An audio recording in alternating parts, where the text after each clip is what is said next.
Hello everyone, मैं मीनाक्षी बजाज एक बार फिर आप सबका वेलकम करती हूँ अपने चैनल पर। मुझे यकीन है कि आप मेरे चैनल के साथ जुड़ गए हैं और रेगुलरली सारे लेक्चर्स को सुन रहे हैं। आजकल हम डिस्कस कर रहे हैं मोटिवेशन थ्योरीज और आप पहुंचे हैं पार्ट 3 के ऊपर, जो कि एक बहुत ही इम्पोर्टेंट थ्योरी है। नाम है हर्ट्जबर्ग्स 2 फैक्टर थ्योरी। टॉपिक को अच्छे से समझाने के लिए बहुत सारी एग्जाम्पल्स मैंने आज के लेक्चर में इंक्लूड कर दी हैं। तो आइए स्टार्ट करते हैं आज का lecture with lots and lots of positive energy.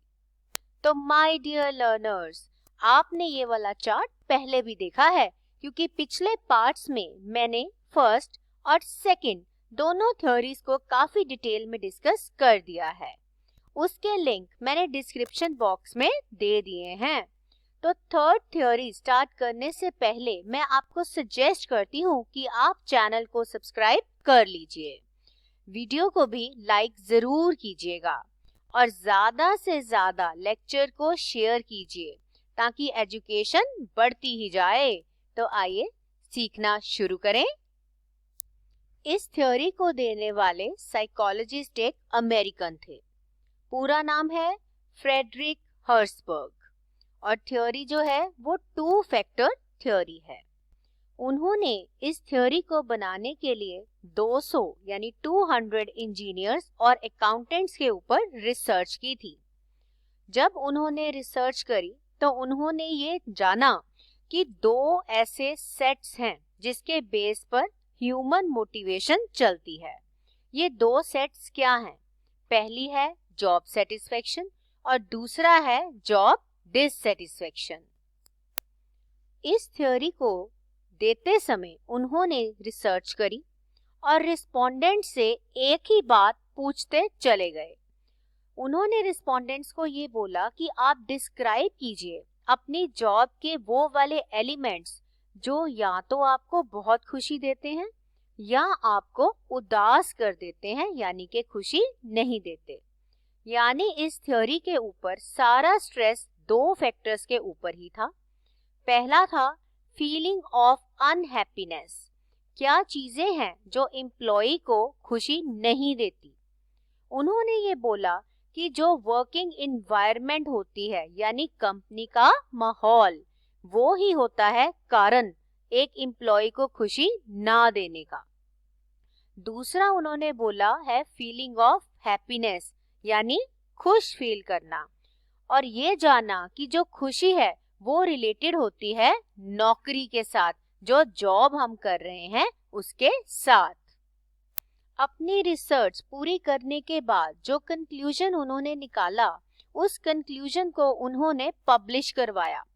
Article का नाम रखा one more time, how do you motivate employees. तो सारा रिजल्ट जो उन्होंने 200 इंजीनियर्स और अकाउंटेंट्स की स्टडी करने के बाद निकाला था, उसको इसमें पब्लिश कराया और वही रिजल्ट बना हर्ट्जबर्ग्स 2 फैक्टर थ्योरी या हर्ट्जबर्ग्स मोटिवेशन हाइजीन थ्योरी।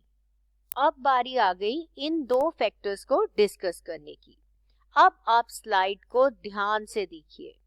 सबसे पहले हैं हाइजीन फैक्टर्स। इसका दूसरा नाम एक्सट्रिंसिक मोटिवेटर्स भी है। एक्सट्रिंसिक का मतलब होता है बाहरी, जैसे कि मैंने आपको अभी बताया कि जो फैक्टर्स वर्किंग इन्वायरमेंट के साथ रिलेटेड होते हैं यानी कंपनी का माहौल, उनको बोला हाइजीन फैक्टर्स।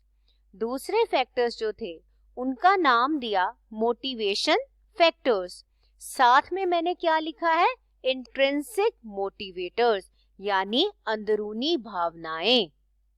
अब हम इन दोनों फैक्टर्स को काफी डिटेल में डिस्कस कर लेते हैं। तो सबसे पहले हैं हाइजीन फैक्टर्स। हाइजीन फैक्टर्स वो फैक्टर्स होते हैं जो कि टेंजिबल होते हैं। टेंजिबल का मतलब होता है जिन्हें छुआ जा सकता है, जिन्हें देखा भी जा सकता है। और अगर आपने मेरे प्रीवियस लेक्चर्स सुने हैं मोटिवेशन के ऊपर, तो आपने देखा होगा कि उसमें मैंने मैस्लोज नीड हायरार्की थ्योरी और ERG थ्योरी को एक्सप्लेन किया है। तो हाइजीन फैक्टर्स के अंदर बेसिक नीड्स जो मैंने इन थ्योरीज के अंदर डिस्कस की थी उन्हीं को डाला गया है।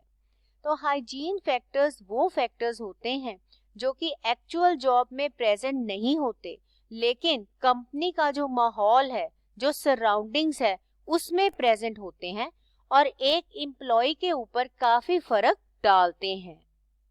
हर्सबर्ग ने अपनी थ्योरी के अंदर ये बोला कि हाइजीन फैक्टर्स, जिन्हें मेंटेनेंस फैक्टर्स भी बोला जाता है, एक लेवल तक जरूरी होते हैं क्योंकि ये एम्प्लॉय को डिससेटिस्फेक्शन की तरफ ले जाते हैं अगर ये मौजूद ना हो। कहने का मतलब ये हुआ कि ये फैक्टर्स एम्प्लॉय को इनकरेज तो नहीं करते कि ज्यादा काम करो, मेहनत से काम करो, लेकिन अगर ये फैक्टर ना हुए, मतलब एब्सेंट हुए, तो ये डीमोटिवेट जरूर करेंगे। इसीलिए ये बोला गया कि इनका होना यानी इनकी प्रेजेंस होनी बहुत ही जरूरी है। और ये क्या है? इन्वायरमेंटल फैक्टर्स हैं। अब यहाँ पर बहुत ध्यान से समझिए, आपको कंफ्यूजन हो सकती है अगर ध्यान से नहीं सुनेंगे तो। हाइजीन फैक्टर्स को डिससेटिस्फायर्स बोला गया है। क्या बोला? डिससेटिस्फायर्स, क्योंकि ये सेटिस्फेक्शन नहीं देते। ये क्या देते हैं? डिससेटिस्फेक्शन।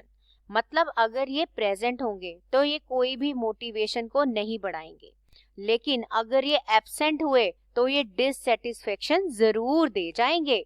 अब इसको समझने के लिए हम एक एग्जाम्पल डिस्कस कर लेते हैं। तो यहाँ पर एग्जाम्पल है मिस्टर मनोज के बारे में। उन्होंने नई अभी एक कंपनी ज्वाइन की है। अब काम कर रहे हैं, सीख रहे हैं, तो कभी कभी गलती भी हो जाती है। तो जो लोग उनके साथ काम करते हैं यानी फेलो कलीग्स, साथ काम करने वाले, वो उनका कई बार मजाक बनाते हैं। तो जब बॉस को ये पता लगा कि नए एम्प्लॉय को दुखी किया जा रहा है, बुली किया जा रहा है, तो उसने बहुत स्ट्रिक्ट एक्शन लिया और क्या बोला कि अगर अब मैंने देखा कि कोई मिस्टर मनोज को बुली कर रहा है, उसका मजाक उड़ा रहा है, तो मैं उसको काम से निकाल दूंगा। अब इस एग्जाम्पल से हमें क्या समझ आया? यहाँ पर बात हो रही है वर्किंग इन्वायरमेंट की, किसी को दुखी करने की, मजाक उड़ाने की, लेकिन बॉस ने बात को संभाल लिया और एक हेल्दी इन्वायरमेंट दोबारा से क्रिएट कर दी। लेकिन अगर बॉस ऐसा ना करता तो मिस्टर मनोज जो है वो हाइजीन फैक्टर्स को ध्यान में रखते हुए डीमोटिवेटेड हो जाते। तो इसी तरीके से जो हाइजीन फैक्टर्स होते हैं वो वर्किंग इन्वायरमेंट से रिलेटेड होते हैं। तो माय डियर लर्नर्स, अगर आपको एग्जाम्पल की मदद से हाइजीन फैक्टर्स अच्छे से समझ आए हैं तो अभी वीडियो को लाइक कर दीजिए, और अगर अभी भी चैनल को सब्सक्राइब नहीं किया है तो फटाफट से कर लीजिए और शेयर करना मत भूलिएगा। तो चलिए आगे बढ़ते हैं। तो कोई भी कंपनी ये नहीं चाहती कि हाइजीन फैक्टर्स मिसिंग हो जाएं, क्योंकि उसके मिसिंग होने से डिससेटिस्फेक्शन बढ़ती है। तो क्या किया जाएगा हाइजीन फैक्टर्स की गलतियों को सुधारने के लिए? सबसे पहले अगर कोई गलत पॉलिसी बनाई गई है तो उसको ठीक किया जाएगा। जैसे कि हमने एग्जाम्पल में देखा कि बॉस ने स्ट्रिक्ट एक्शन लिया और बुली करते हुए एम्प्लॉइज को बोला कि आपको सस्पेंड कर दिया जाएगा। तो इस तरीके से माहौल को काबू में लाया गया और ये श्योरिटी की गई कि सब एक दूसरे को सपोर्ट करें, सबको पूरी रिस्पेक्ट देना, कहीं पर भी भेदभाव ना करना, सैलरी में डिस्पैरिटी ना लेके आना यानी पार्शियलिटी नहीं करनी, हर एक एम्प्लॉय को बराबरी पर रखना। तो एक बार जब मैनेजर ने हाइजीन फैक्टर्स को कंट्रोल में कर लिया तो बारी आ जाती है नेक्स्ट स्टेप की, जो कि है जॉब सेटिस्फेक्शन या मोटिवेशन को आगे बढ़ाने वाले फैक्टर्स। तो आइए उनको भी डिस्कस कर लेते हैं। तो हर्सबर्ग ने जो दूसरा सेट दिया फैक्टर्स का वो है मोटिवेशन फैक्टर्स। ये टेंजिबल नहीं है यानी इमोशनल है, इन्हें फील किया जाता है, देखा नहीं जाता, महसूस होते हैं। तो जैसे कि हमने ERG थ्योरी और मास्लो की थ्योरी में पढ़ा था, ERG की बात करें तो ये रिलेटेडनेस एंड ग्रोथ नीड्स हैं। मास्लो की बात करें तो जो हायर लेवल नीड्स थी, ये वो वाले फैक्टर्स हैं। तो जैसे कि नाम बताता है मोटिवेटर्स, ये वो फैक्टर्स हैं जो एक एम्प्लॉय को इनकरेज करते हैं कि वो और मेहनत करे। ये वो फैक्टर्स हैं जो सेटिस्फेक्शन लाते हैं, यानी परफॉर्मेंस को इम्प्रूव करते हैं। और जनरली ये देखा गया है कि अगर इन फैक्टर्स को डिक्रीज कर दिया जाए तो ये डिससेटिस्फेक्शन कॉज नहीं करते, यानी ये पॉजिटिव फैक्टर्स हैं। इन फैक्टर्स की मदद से एक कंपनी अपने एम्प्लॉय को मोटिवेट कर सकती है। मोटिवेटर्स की एग्जांपल्स हो सकती हैं चैलेंजिंग वर्क देना या एम्प्लॉय को ऐसी ट्रेनिंग देना जिससे उसकी ग्रोथ हो और वो कंपनी के लिए और बेहतर काम कर सके। इन फैक्टर्स को समझने के लिए हम एक एग्जांपल डिस्कस कर लेते हैं।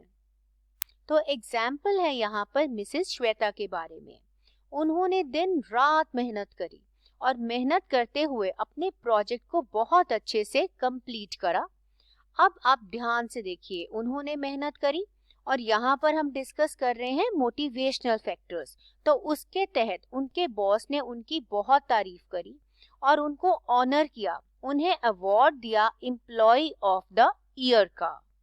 अब जब मिसेस श्वेता को ये अवार्ड मिला तो उनके सीनियर्स, जूनियर्स और साथ काम करने वालों ने उनकी बहुत तारीफ करी। तो उन्हें एक प्राउड फीलिंग आई और ये लगा कि जो मैंने इतनी मेहनत करी थी वो साकार हुई। तो ये चीज उन्हें और मोटिवेट करेगी आने वाले टाइम में और मेहनत करने के लिए।